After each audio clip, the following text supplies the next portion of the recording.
Buenos días, Dr. Jose Rizal. Muchas gracias por permitirnos entrevistarlo hoy. Siendo honor y un privilegio conocer nuestro héroe nacional. Mi nombre es Nicole y seré su entrevistadora hoy.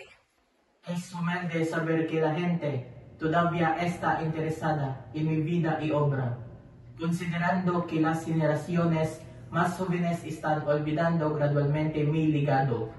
¿Está bien realizar la entrevista en inglés? Yes, I am comfortable having a conversation in either language. Oh, good to hear that. So for this interview, our topic is about your exile, trial, and death. Dr. Jose Rizal, can you please share with us the reason why you were exiled? I was primarily exiled due to my writings and my perceived threat to Spanish colonial authority. My novels, Noli Me Tangere and El Filibusterismo, exposed the abuses and corruption within the Spanish colonial system. Also, my involvement with the reformist organizations like the La Liga Filipina further solidified my position as a potential revolutionary leader. The Spanish government saw me as a threat to their power, so they exiled me to the Pitan. Do you have an idea who was the person behind it? Yes, I do. I discovered that it was Governor General Eloy Despujol who ordered the arrest as a political move to appease the friars. So when you were arrested and isolated in the Pitan, how was your life there? Was it a nightmare? Actually, it was not a nightmare. Despite being exiled, I turned my time there into a period of productivity and service together with the people of the Pitan. Oh, I did not expect that. I thought this part would be tragic. I'm getting curious now, so can you please share with us some of your experiences there? Actually, I was an educator there. I established a school where I taught local children reading, writing, arithmetic, geography, history, and other subjects. I also practiced medicine. I had many patients, but most of them are so poor that I even gave them free medicine. In terms of scientific pursuits, I conducted scientific studies, collecting specimens from flora and fauna. I also invented a kerosene lamp and a solar lamp. I initiated community development projects as well, such as improving sanitation, building a water system, and establishing a system of street lighting. And of course, my favorite plot twist, I met the love of my life. I fell in love with her in the Pitan during my exile. Josephine and I shared a passionate and enduring love, though our time together was tragically brief.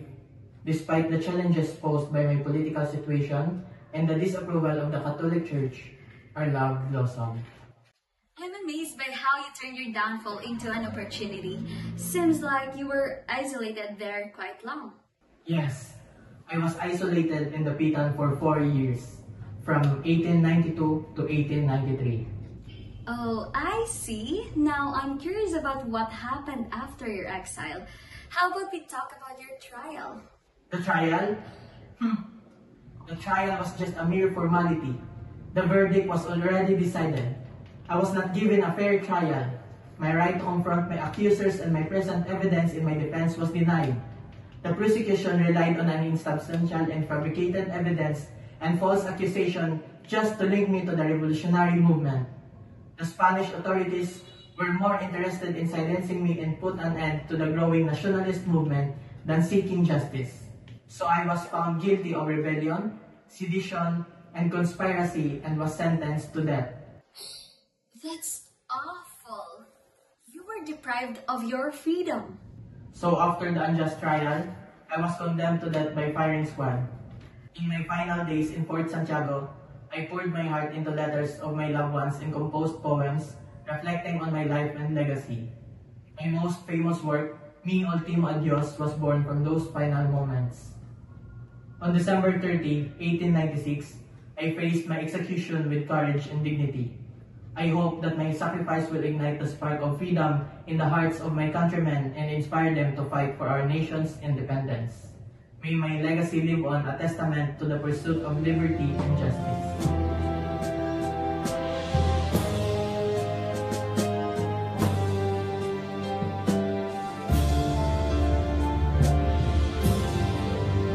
Oh.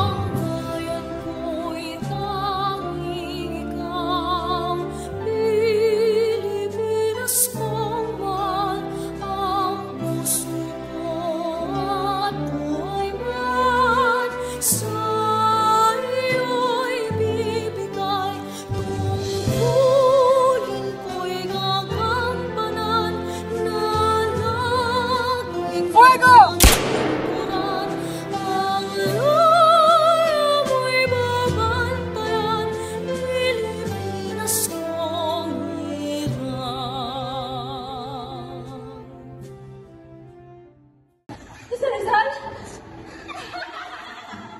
Ano ang seleksyon? Ikaw, Nicola, hindi ka lang magtulong sa klase. May kang kapatid. Absent ka na gani, magulong ka pa. Last dismiss. Nato ka sa opisina. A legacy of hope. Rizal's dream for the Philippines continues to inspire. A martyr for freedom. Rizal's ultimate sacrifice ignited the Philippine Revolution. A call to action.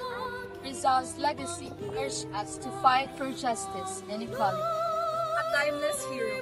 Rizal's legacy continues to inspire future generations. A beacon of hope. Rizal's courage and resilience inspire us to this day. A visionary's legacy. Rizal's ideas continue to shape the Philippines. A man ahead of his time. Rizal's progressive ideas continue to resonate. The power of knowledge. Rizal's pursuits of education empowered the Filipino people.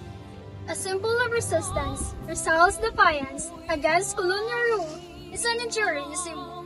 The pen as a weapon. Rizal's writings were the powerful tools against oppression. A silent hero. Rizal's word spoke louder than any weapon. The ultimate sacrifice. Rizal's martyrdom was a catalyst for change. A love for a country. Rizal's love for his country was unwavering. A lesson in courage. Rizal's bravery in the face of adversity inspires us all. A hero for the ages. Rizal's name will forever be marked in history. Notice, the goal of this video is made for educational purposes only. Disclaimer, we hereby declare that we do not own the rights to this music, songs, or videos. All rights belong to the rightful owners. No copyright infringement is intended.